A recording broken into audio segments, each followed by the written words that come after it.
Alright, the other day we saw Barbarian. So Aiden, what's the plot of Barbarian? Barbarian is a horror movie of sorts. A woman checks into an Airbnb and finds out she's been double booked with a guy. And there's a few strange occurrences going on.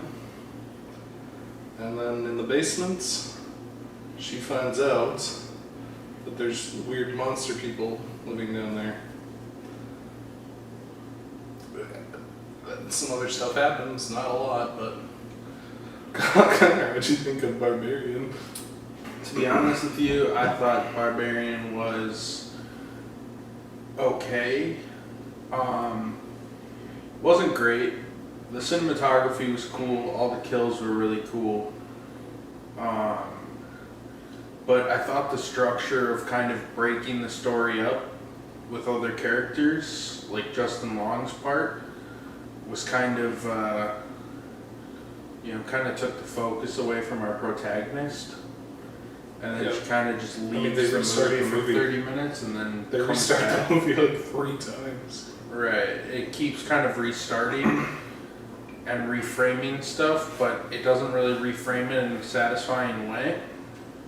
Like doing like this like meanwhile type storyline has been done a lot better in other movies. I get what they were going for, but it kind of makes the movie drag a little bit. Like, we got the introduction, we're getting to the horror, we get 5 minutes of horror, then it cuts away to another introduction that takes another 25 minutes. The first 30 Then we minutes get 10 just minutes of feels horror. like the first 30 minutes just feels like a good horror short, and then it keeps going. Like, Right. it has an ending, and it ends, and then the movie just starts over again and continues. It's ridiculous. And It Guy was a pretty good red herring. I kind of liked the idea that you have this kind of like, oh, is this gonna be like some spooky stalker? And then kind of doing something different than girl gets stalked in house movie again. But what they did with it wasn't super satisfying. Like I said, the kills were really fun every time they had them. Yep. The gore was really well done. But it's one of those things where it's a slow burn, man. And then you finally get to the part where it seems like it's starting to get into the drama, and then they have to do another slow burn. It'd be like if Friday the 13th introduced each character and then went back and introduced the next character, each in their own vignettes. Yeah.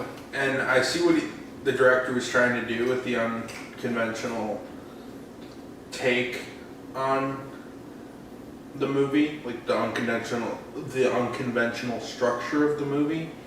I just do not think it worked out in any capacity. It was kind of a bore, to be honest. Which isn't really what I want when you have kind of this schlocky premise. I want the introduction, and then I want the schlocky premise to play out, not have this kind of schlocky premise put on the back burner for plot from characters who are kind of 2D archetypes. Like you have Justin Long, who's kind of like this douchey, day raping asshole, and then you have this main character who no one believes because she's a black woman.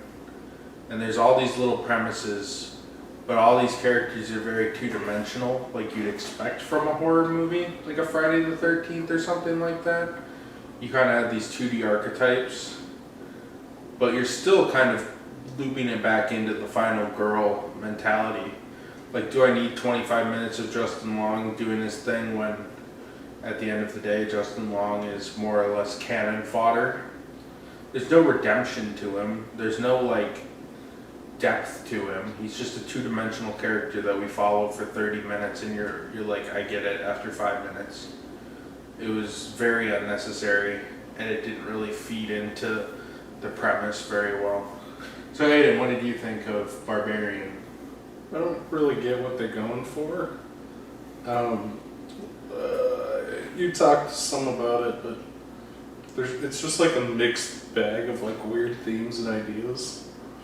Like after the girl gets out of the house for the first time, she goes to the police and she's like screaming and she's like, a fucking naked monster lady kidnapped me in a basement. And the police are like, that's fucking ridiculous. Can you prove it? And she's like, no. And then she's like, I hate cops, they're so bad because they don't believe me. Like, of course they don't, you sound fucking ridiculous. Screaming about fucking 8-foot tall naked monster ladies kidnapping you and forcing you to drink out of baby bottles. Like, of course no one's gonna believe you, but the movie's like, oh man, those cops, they're ACAB. They didn't listen to the fucking raving, dirty lunatic woman. And then like Justin Long's character, like when he's introduced, he's in the car. He's like a movie producer or something. He gets a call and gets Me Too'd. And I guess we're just supposed to take it at face value that that's what happened because later he throws the girl off a water tower. Like he hates women or something. But like, why is that in this movie? It would have made more sense if he was like the landlord or something. Because I don't know how people are getting to this Airbnb. Is the scary monster lady running it? I don't know who's running the Airbnb, but I think Justin Long owns it. No, he's like a movie producer. No, but he owns a bunch of properties too. That was said, I think, when you were taking a shit, and I think he's like, I'm going to one of my properties to stay because I have to sell my properties to get over this date rape allegation. Yeah.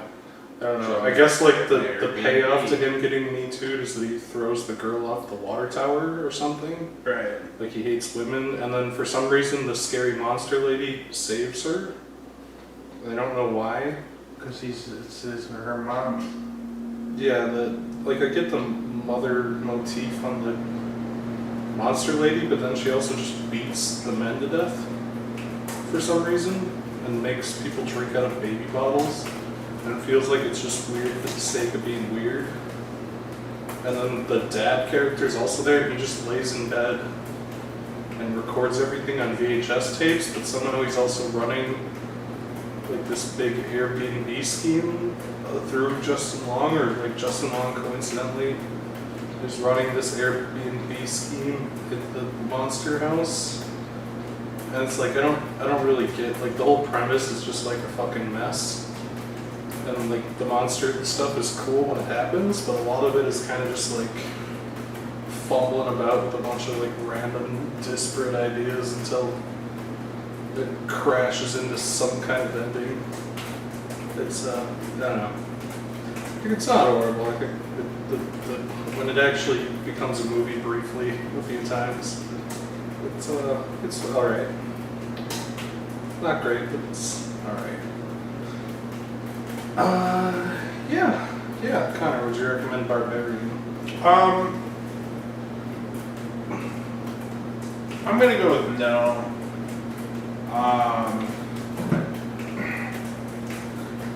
I see some merit to it, but overall I wouldn't go out of your way to pay for a movie ticket. When it's on streaming, it might be something to throw on. Yeah. But in terms of actually like paying $12 and buying a bunch of snacks and shit, I would lean on the side of no, probably not.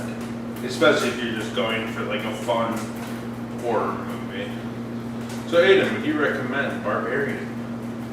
Yeah, I'm gonna say stream it later. It's kind of like a fun, campy thing when it gets going. It's flawed, but certainly not terrible.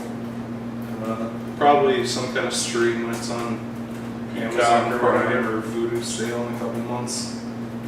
Definitely not a movie theater kind of movie. Not to me. Alright. Don't shoot my boy. Curtis is the Barbarian.